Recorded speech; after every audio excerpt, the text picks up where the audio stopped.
காலையில் பிரேக்ஃபாஸ்ட்டுக்கு இல்லை டின்னருக்கு ஏதாவது வித்தியாசமாக செய்யணும்னு நினைக்கிறவங்களா நீங்கள்? அப்போ இந்த வீடியோ உங்களுக்காக தான். Hello friends, welcome to the aroma eats. இன்னைக்கு நம்ம சேனலில் ஒரு இட்டாலியன் டிஷ் தான் பார்க்க போகிறோம். அது என்னன்னு பார்த்தீங்கன்னா மஷ்ரூம் பாஸ்தா.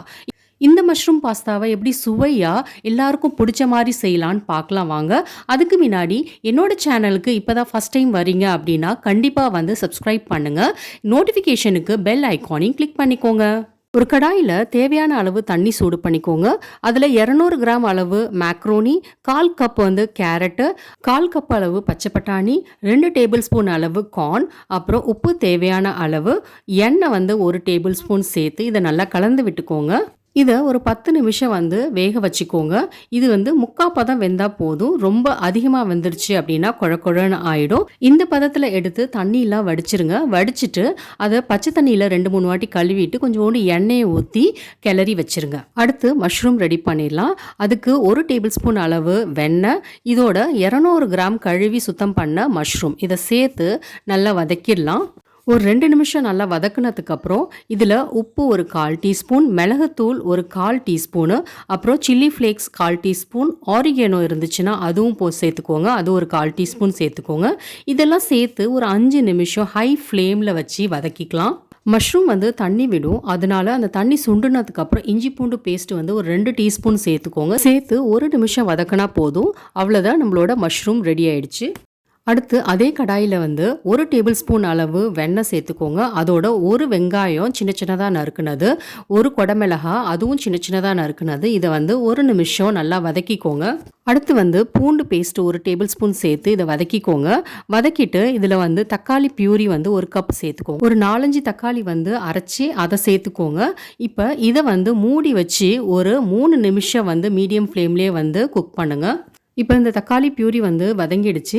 இப்போ இதில் சில்லி ஃப்ளேக்ஸ் வந்து ஒரு 1/2 டீஸ்பூனு, மிளகுத்தூள் ஒரு 1/2 டீஸ்பூனு, ஆரிகேனோ ஒரு 1/2 டீஸ்பூனு, உப்பு தேவையான அளவு இதெல்லாம் சேர்த்து நல்லா கலந்து விட்டுக்கோங்க.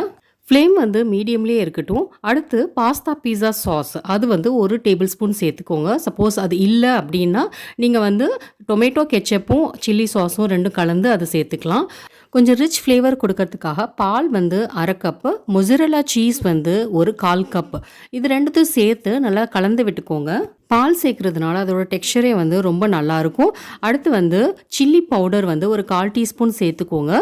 இது சேர்த்து ஒரு 3 நிமிஷம் மீடியம் ஃப்ளேம்லேயே வந்து வதக்கிக்கலாம். அடுத்து வதக்கி வச்சுருந்த மஷ்ரூம் அதையும் வந்து இதோட சேர்த்துக்கலாம். சேர்த்து ஒரு 2-3 நிமிஷம் வந்து வதக்கிக்கலாம்.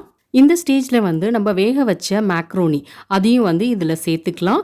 பாருங்கள், வெஜிடபிள்ஸ்லாம் போட்டு எவ்வளோ சூப்பராக இருக்குன்னு. இப்போ இதை நல்லா கலந்து விட்டுக்கலாம். உங்கள் வீட்டில் பாஸ்தா செய்யும் போது நீங்கள் அதில் என்னென்ன இன்க்ரீடியன்ஸ்லாம் சேர்ப்பீங்க அப்படின்னு சொல்லி கண்டிப்பாக கமெண்ட் பண்ணுங்கள். இதில் தேவைன்னா 1 டேபிள் ஸ்பூன் வந்து எண்ணெய் சேர்த்து அதுக்கப்புறம் கலந்து விட்டுக்கலாம். இப்போ இதை மூடி வச்சு ஒரு 2 நிமிஷம் வந்து லோ ஃப்ளேம்லேயே வந்து குக் பண்ணுங்கள். எதுக்கு மூடி வச்சு குக் பண்ணுறோம் அப்படின்னா அதில் உள்ள மசாலாலாம் வந்து அந்த மேக்ரோனிக்குள்ளே போயிட்டு செம்ம சூப்பராக இருக்கும். அவ்வளோதான், நம்மளோட பாஸ்தா வந்து ரெடி ஆயிடுச்சு. இப்போ இதை வந்து ஒரு சர்விங் பவுலில் ட்ரான்ஸ்ஃபர் பண்ணிடலாம். இதுக்கு மேலே திருகுன சீஸ் இல்லைன்னா வந்து சீஸ் ஸ்லைஸ் வந்து போட்டு கார்னிஷிங் பண்ணிடலாம். குழந்தைங்களுக்கு சீஸ் நிறைய போட்டால் ரொம்பவே பிடிக்கும். அதனால அவங்களுக்கு ஏற்ற மாதிரி சீஸ் வந்து கொஞ்சம் அதிகமாகவே போட்டு கொடுங்க.